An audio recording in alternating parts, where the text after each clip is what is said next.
Thanks for tuning in to another episode of the Forgotten Hockey Players of Broadway, a nostalgic look back at our favorite Rangers from the 60s, 70s, and 80s. I'm Tom Browning, along with my co-host Rob Berger. We can be heard on Google Play, iHeartRadio, YouTube, iTunes, Spotify, and of course, our website at gotommyboyproductions.libsyn.com. That's gotommyboyproductions.libsyn.com. Please check it out. You can capture all of our episodes on our webpage. You can contact us by just clicking on the contact bar. You can leave a message. We'd love to hear from you. Love to hear about the players that you would like for us to profile. Love to hear about maybe some of the seasons other than the 60s, 70s, and 80s that really made an impact on you as a fan. Again, we will be going off the menu every once in a while. We'll be talking about the current day New York Rangers, the state of the franchise, and again, we love to talk about previous playoff games, impactful trades that took place in New York Rangers history. So wherever you listen to us, please hit subscribe. It's free. So without further ado, here are your hosts, Tom Browning and Rob Berger.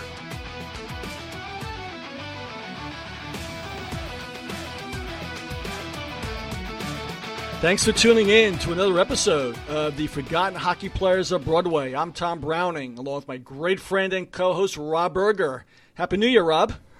Happy New Year, Tom. Welcome back. Yeah, it's great to be back. Nice little break during the holiday season, and obviously a lot has gone on both in the National Hockey League and the sports world in general, but the National Hockey League, and we got I guess we have the week off coming up. I guess what do they call it, the bye week? Is that what they call it? Or that's the bye week.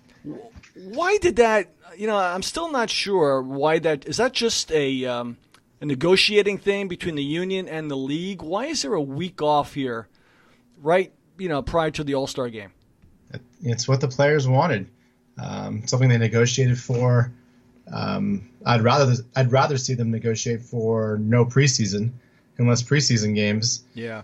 Instead of take this. You could argue it's a smart time to do it as we get close to the Super Bowl, and it's towards the we're past the halfway mark of the season. Get everybody's legs fresh for the last run, but yeah, it's tough to go a full week without hockey. Well, it is, especially this time of year. I mean, this is where, the beginning of the season, hockey gets lost, right, due to the football season starting up. You got the baseball playoffs. And then at the end of the season, you got your hockey playoffs, but then you've got, baseball season starting up, spring training, and it just seems that they're giving up 1 week of prime time, where there's most interest in hockey. And not to mention if you're a team playing really, really well, you're on a roll right now, and then you got players disband and they take off to different parts of the country and the world, with vacations and whatnot. It just seems that's an odd thing for the leadership of the National Hockey League to give up.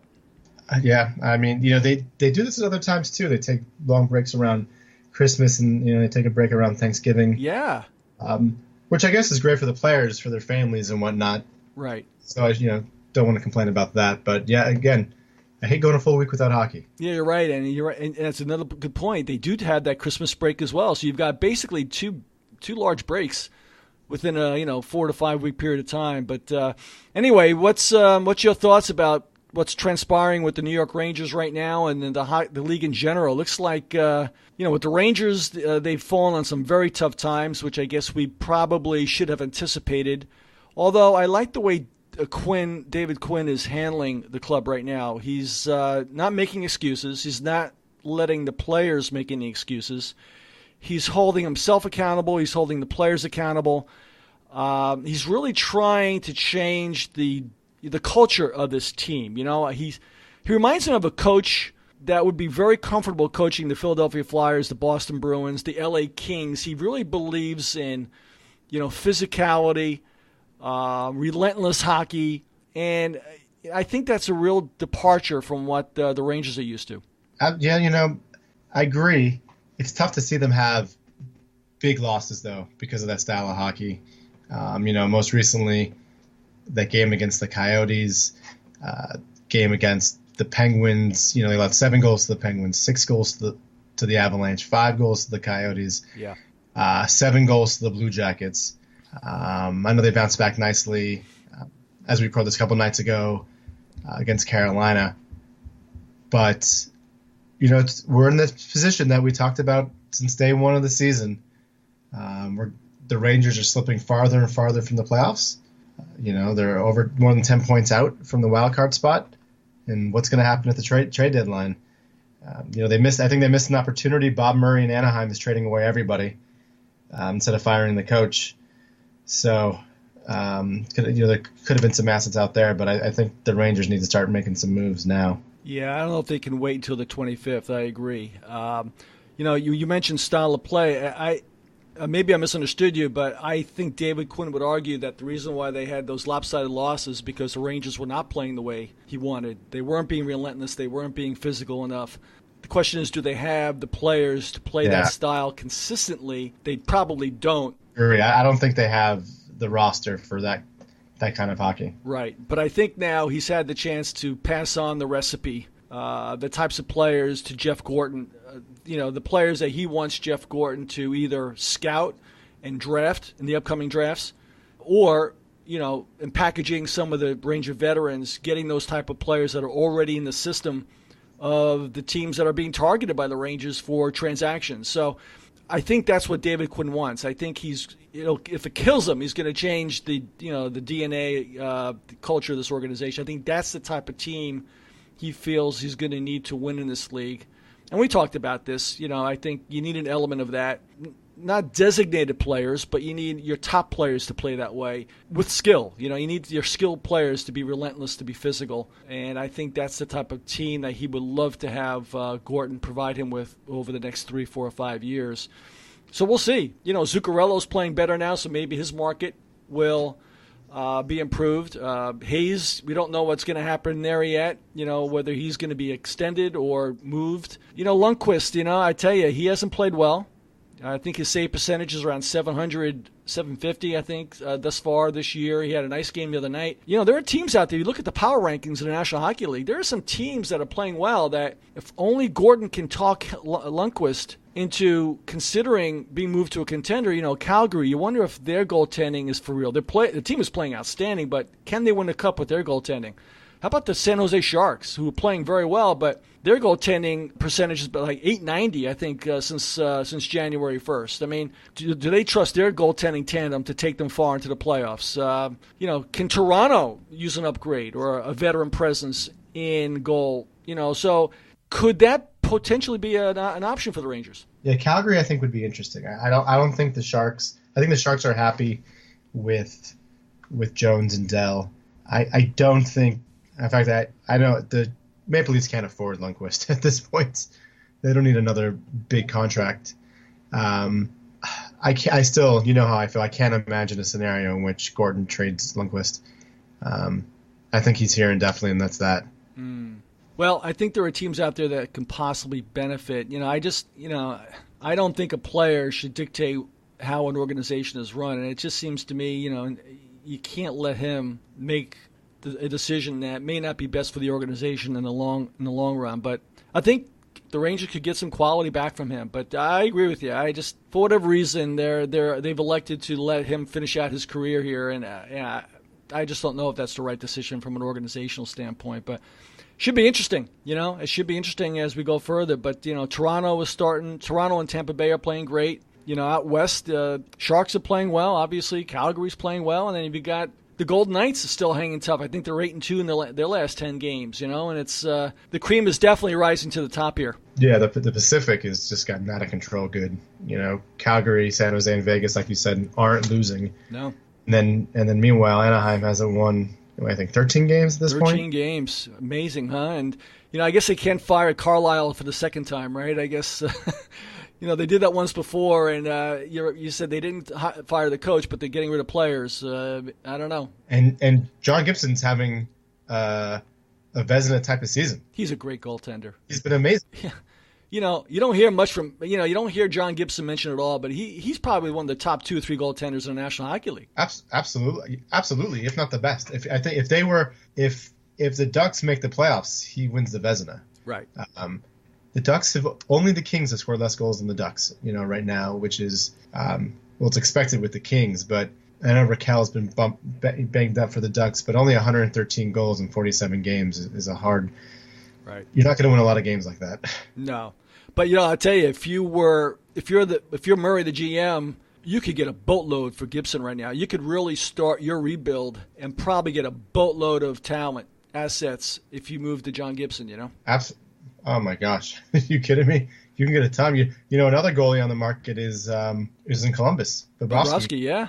Well, that's one of the teams I thought maybe the Rangers could target with with John Tortorella, exchange, or trade for Lundqvist, and maybe Rangers not getting back. I don't think the Rangers want Bobrovsky back, but could Columbus trade Bobrovsky to somebody for some help, and could the Rangers get something back from Columbus? Because Tortorella, I'm sure, would love to have a Lundqvist type of player. He was one of the guys I was going to mention before, teams I mentioned before, but as unrealistic as that may sound to you, I think if there is a chance, I think maybe Columbus might be a team that might be interested in Lundqvist, because I think Bobrovsky's done. I don't think they have any plans on making him the goalie of the future. Well, yeah, that's an even harder position than what Gordon has here in New York, because Bob is a free agent. Yeah. End of the year. And to let he is 30, but to let someone like that just walk is tough. But they're in first place right now, and he's their goalie. Yeah, and Panarin too, right? Is Panarin a free agent at the end of the year, or does he have one more year left? No, Panarin. This is it for Panarin also. Yeah, that's tough. So yeah, they're playing so well right now, and they got two guys. I don't know how you break that up. Can't. I don't think you can. I think maybe they're just going to roll the dice and hope they win the cup, and say it was worth it, by keeping them and losing them later. I don't know. That's a tough one for John Davidson. It really, really is. Well, we'll see. So what are your thoughts on today's featured player, Ron Greshner, number 4? A guy that played 16 seasons with the Rangers, spanning 3 decades in the league.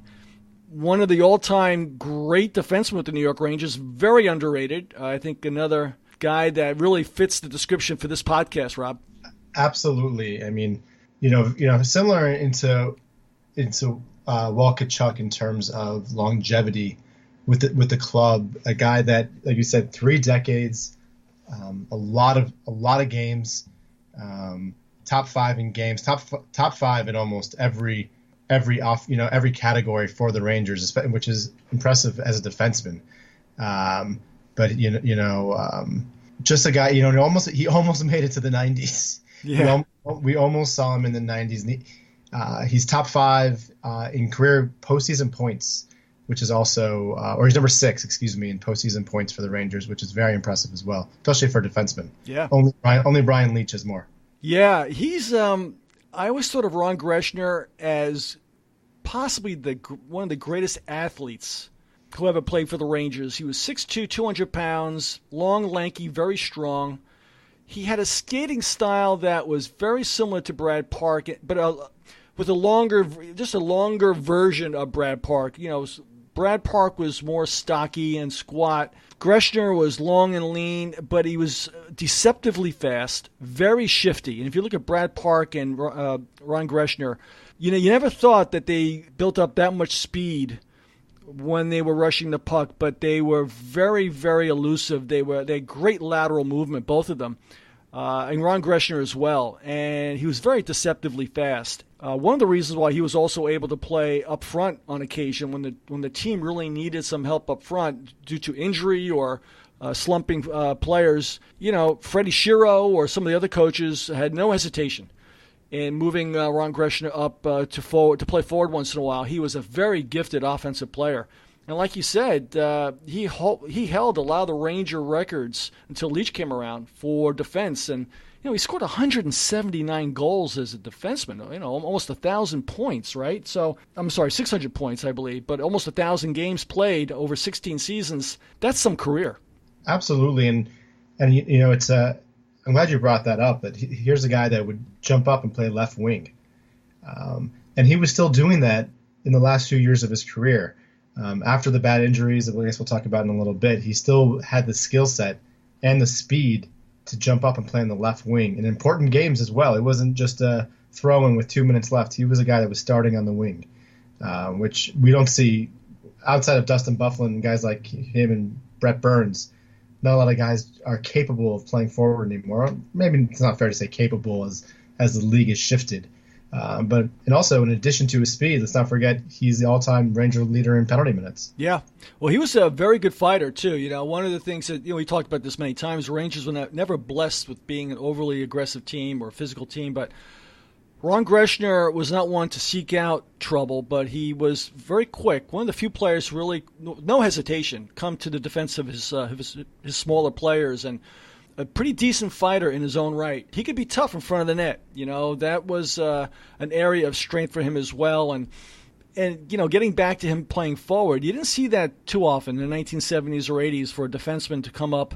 Even Bobby Orr, obviously with his injury situation, but I don't think Bobby Orr ever played forward for the Boston Bruins. And, in the 70s and 80s, that was very rare for a defenseman to spell a slumping player or an injured player up front. I know he played a little bit with Ulf Nielsen and Anders Hedberg on occasion, but I think it just was a testimonial to his athleticism, his the great hands he had, which he demonstrated, in junior hockey, with the Westminster Bruins out west. And yeah, so he really delivered that.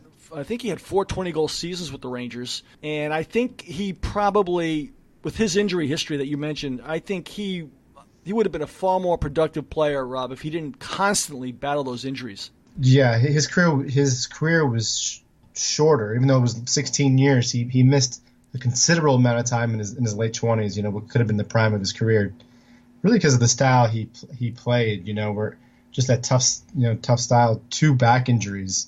Yep. In 81 and 82, and then he got hurt even a couple years back. He was in the middle of a stretch where he scored 20 goals in 3 or 4 seasons. The only time he didn't was a year that he was hurt in 78, 79.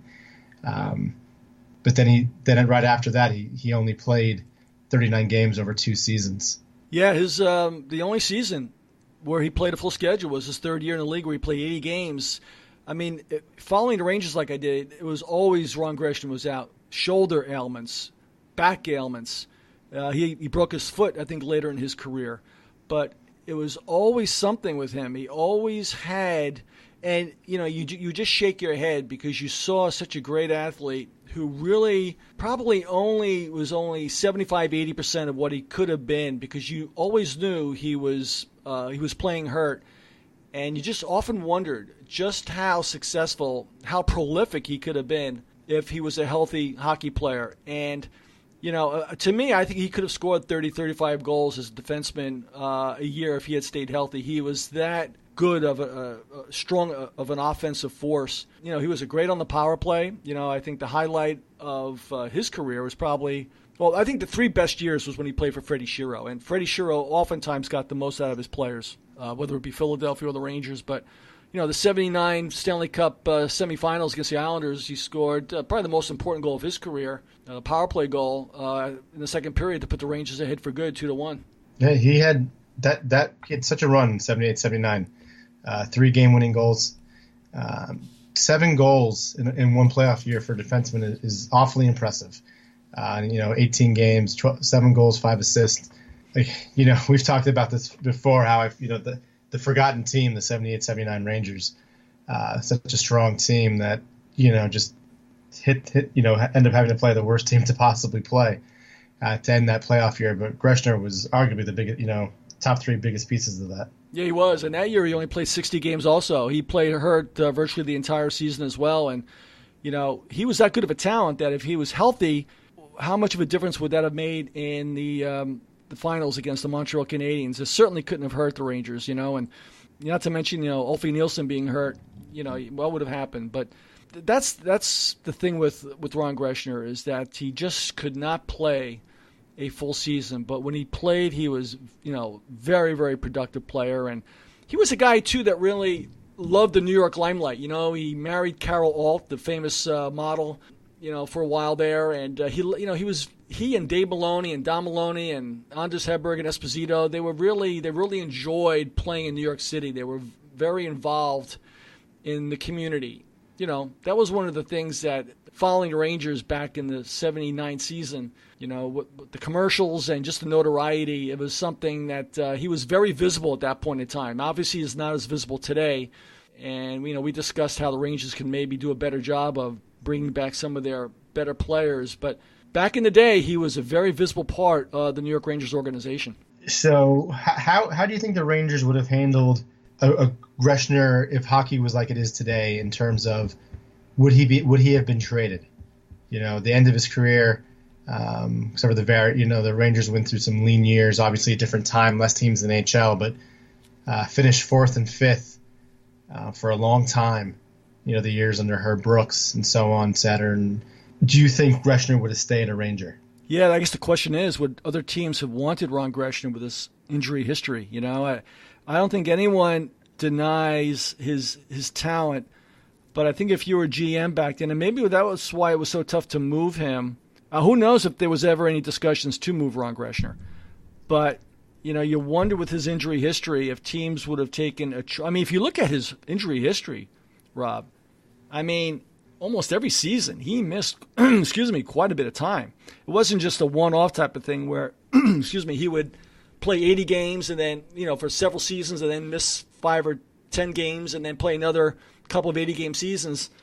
He really if you look at 1978-79 when they went to the Stanley Cup Finals, he played 60 games that year. Then the next year was 76, 74, 29, 10, 77, 48, 78, 60, 51, 58, and 55.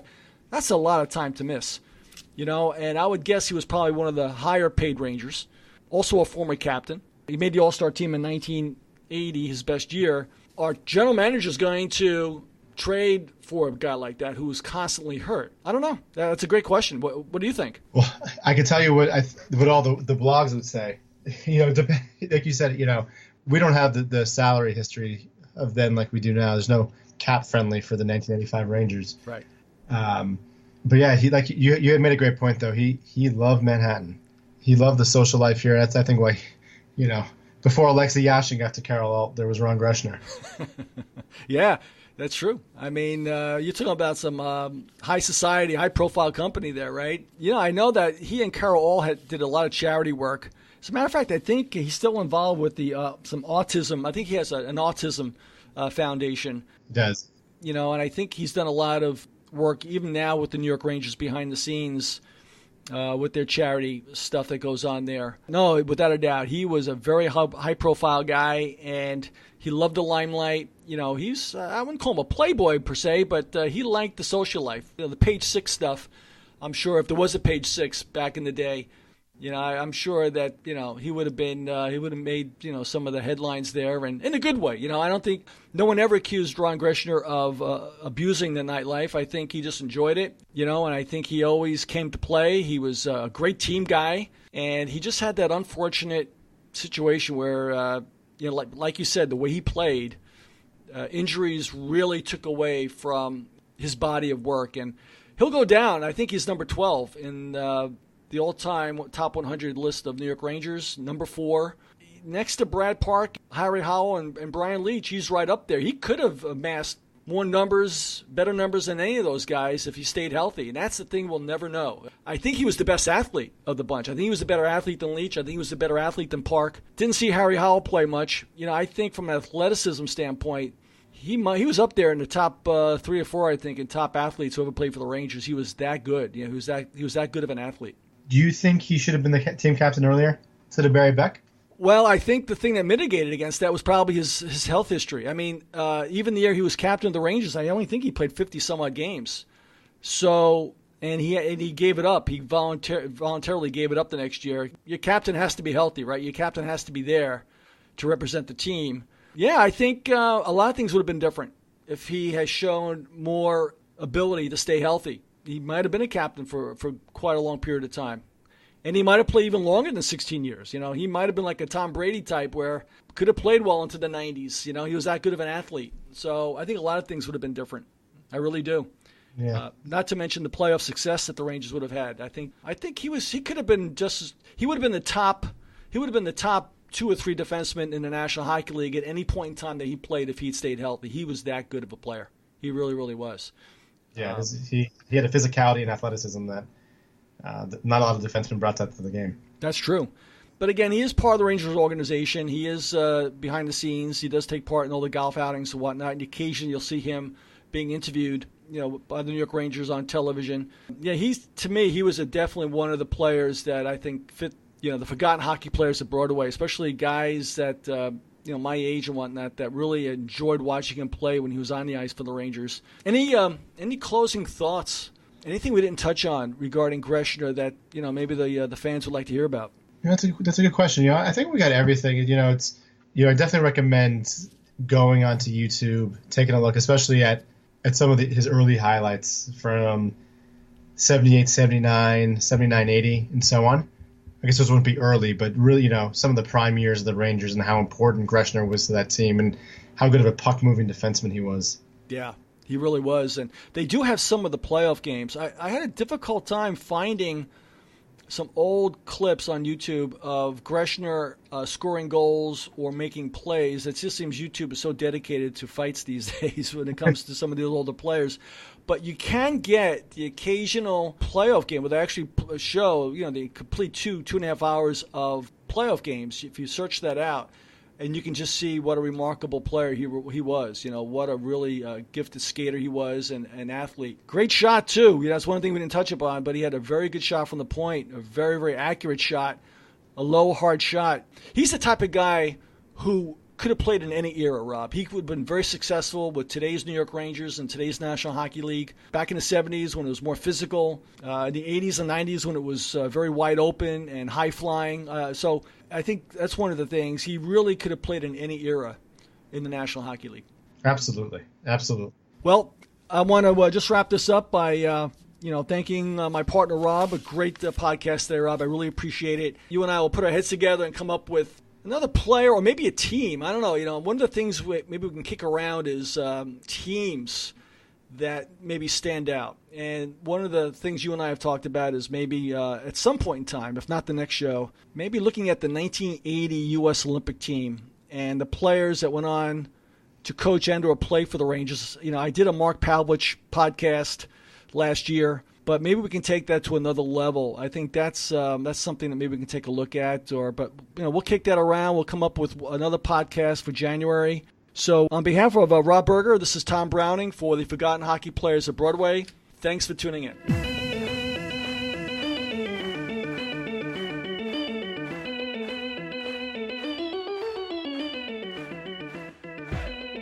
Thank you for listening. This has been a Go Tommy Boy production.